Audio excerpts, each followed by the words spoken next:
It is Thursday, November 12th. Joe Delaron Jets. Welcome to the Kahnawà COVID-19 Task Force update. It is our 150th update. Never thought I'd be saying that, that's for sure. Today we have some fairly significant developments to tell you all about. And joining us will be Lisa Westaway from the Kahnawà Memorial Hospital Center. But we'd like to start things off with Lloyd Phillips, who is the, of course, Commissioner of Public Safety. Lloyd.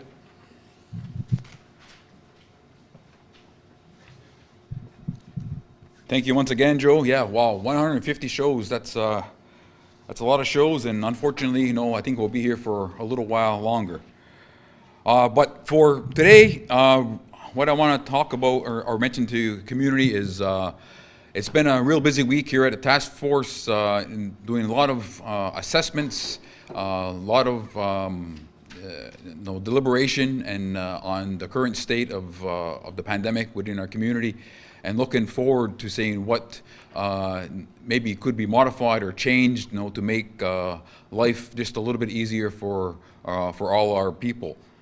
So what I'm here today is to announce is effective November 13th, which is tomorrow, that private visits in the home between two households will be permitted.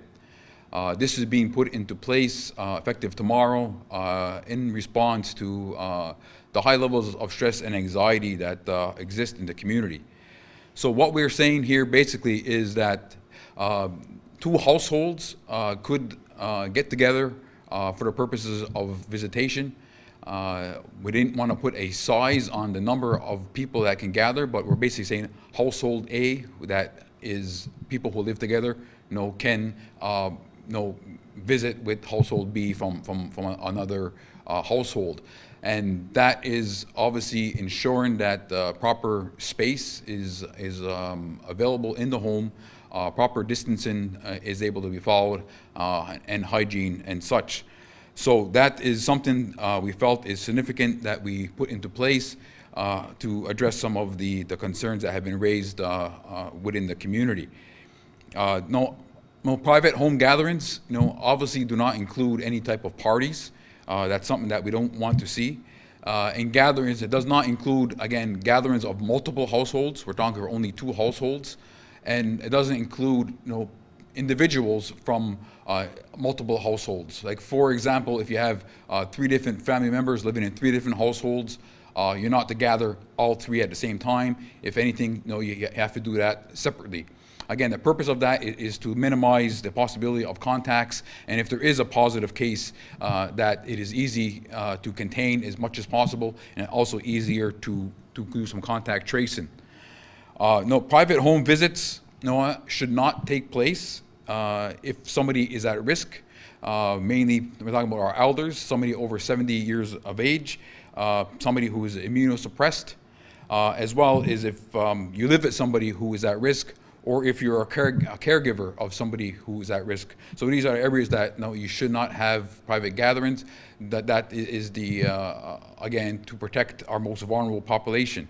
Also, if you have if you have COVID, obviously, any signs or symptoms of COVID-19, or if you've been exposed to somebody who has COVID-19, or you're awaiting tests results, you should not be visiting. Actually, in those cases, most of the time you should be in isolation. So if you have any indication that you may be coming down with something, again, do not visit anybody else outside your household. We made these decisions after much deliberation and much assessment, and Lisa's here to speak a little more in detail about that.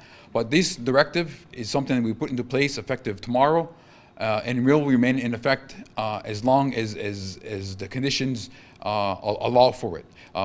We're trying to be flexible and trying to be open with the community.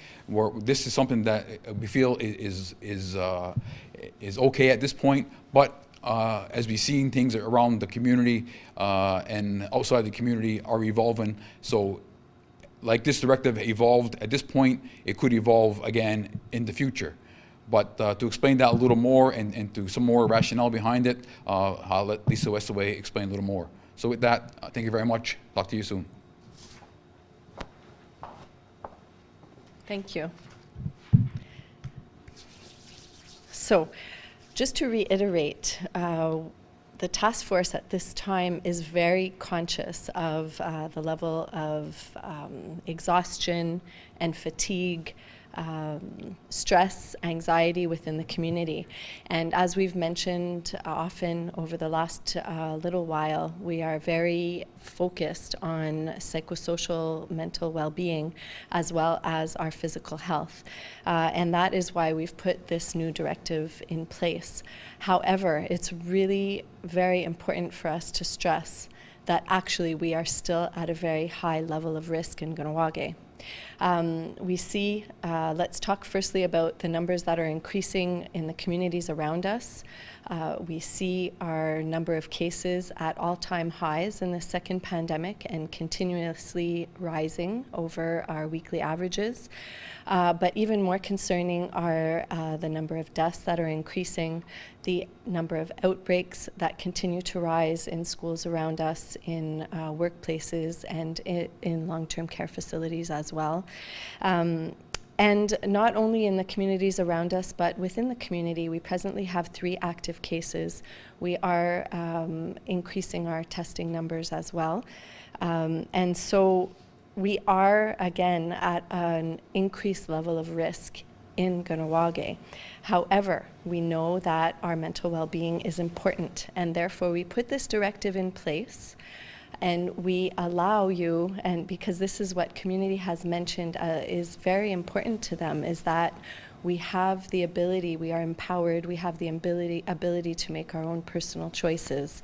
And therefore we felt very similar to Halloween that we are capable of implementing a directive in a safe way where we give instructions or recommendations in order to do this in a very safe way, and that we can each make our own personal choice about doing this in a safe way, whether we want to have someone in our home or whether we don't. And so it is okay to make that choice to not have anyone in our homes, but if we choose to do so, we hope that we're giving you all of the information in order to do that safely. So apart from the directive that will be released after today's Facebook Live, we also, well, I say we, but our great communication team has created a graphic that we hope can also help. And so we'll just go through that graphic with you today. We'll just pull it up on the screen. So in this graphic, we show 2 families, 2 households, in fact. So blue and red represent the 2 different households. And we give some recommendations if you're a host or if you're visiting a family in order to ensure safety. So as Lloyd mentioned, we still, when we have 2 households reuniting indoors, we still have to respect distance, hygiene, and masks as much as possible. Of course, when you're eating, you may remove your mask, you're sitting and you're already at an appropriate 2-meter distance. However, we do recommend that people keep their masks on in the home. Why do we recommend this? Because we know that when we're in someone's home, when we're having gatherings with family and loved ones, that we tend to get closer and closer and sometimes miscalculate that 2-meter distance. Therefore, we recommend that you have masks on unless you're seated and you know that you're at a 2-meter distance. We also recommend avoiding the use of air conditioners or fans. We recommend cleaning high-touch services, high-touch areas, surfaces in the home, like your faucets, doorknobs, light switches, often throughout the visit. We recommend, if you can, dedicate 1 bathroom for the family, the household, that's the host, and another bathroom for the guests.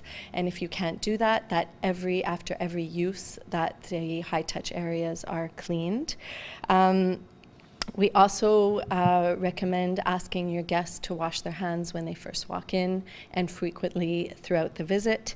And we also recommend that you document who is in your home when, on what day, for how long, so that should we have to contact trace, should we have to contact you in the case of a possible contact with a COVID-related case, that it's more easy to do that. And for meal planning, we also ask that you not share utensils, that you are seated at separate tables or at a 2-meter distance, and that you identify glasses or with the person's name so that we don't mix that up. So these are recommendations that will allow you to gather in as safe a way as possible. Please, it's important to note that when we do gather, we increase our risk. As soon as we increase our contacts, we increase our potential risk of either contracting the virus or transmitting it. However, we feel that with these safety measures in place, we're minimizing the risk as much as possible, and we know that we really need those contacts, that meeting with our loved ones can really help with the level of anxiety that we're presently feeling, and that's why we are expressing the importance of being able to gather and visit in a safe way as possible. So Lloyd already mentioned those that we feel should not host a visit or should not visit others, but I'm going to go through it because it's really important. Again, our goal is to protect our vulnerable population, protect those who are over 70, or protect those who are immunosuppressed. And therefore, if you have COVID-19, you must be in isolation. You should not be visiting anybody. If you have COVID-19 related symptoms, even if you've received a negative test and you've been asked to continue your quarantine, please do not visit anybody or do not have anyone visit you. If you've been around someone who has COVID-19, if you're awaiting test results, then we ask that, again, you do not host a visit and you do not visit anyone else. And lastly, if you are at risk yourself, if you're over 70, if you're immunosuppressed, if you live with someone who is over 70 or is immunosuppressed, or if you are taking care of someone who's over 70 or is immunosuppressed, we know that it's difficult, but we ask that you do not host a visit in your home and that you do not visit others, because by doing so, you are placing those important people in our lives at risk. So these are the safety guidelines that we're putting in place. We hope that this will be helpful. We will evaluate this directive over the next little while, and we will continue to follow what's happening in Kahnawà in order to give you the best information to be able to make the most informed and safe choices. Thank you.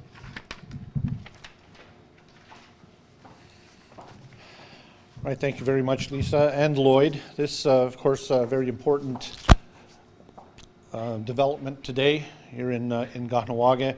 Just a reminder, too, that one thing we didn't mention was that this is these visits should be limited, if at all possible, to once per week. Okay, I think that's very important.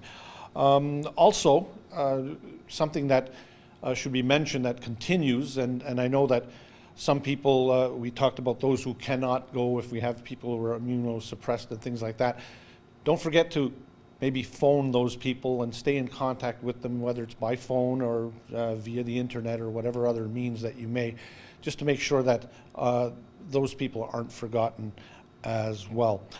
Just wanted to mention too, it's really important that people respect the limitations of what is being brought forth today, because the door is being opened up for socialization. But again, there are limits to that. We ask that people respect that. It is hugely important. Also, there's I know we have so much here today. This document here is going to be helpful, because if you see the press release, there's a lot of information there. But for a lot of people, and I'm one of them, just seeing it in this form makes things a little more understandable or easier.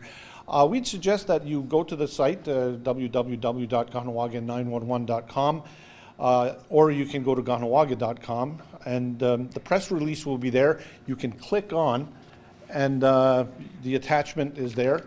I'd suggest, if you have a printer at home, or if you have a friend who has a printer, print one of these up and put them on your on your fridge or something like that, something that reminds you of what it's like. To what are some of the recommendations, and again, this is done very, very well. I believe we've covered everything that we needed to today. There's an awful lot in here, so we thank you so much for taking the time, and we appreciate the work again that the task force is doing to make sure that we take care of our mental health as well as our health in terms of COVID. A reminder too that the Kahnawà Memorial Hospital Center will be having a drop-off this Sunday from 10 a.m. until 1 p.m.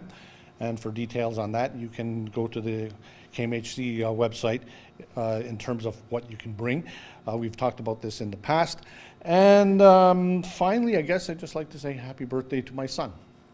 Don't get to do that very often. Happy birthday, Isaac. Thank you all for watching. Stay safe, and don't forget to wash your hands, keep your distance, and wear a mask. On behalf of everyone here, Nyawako Adano Onigiwahi.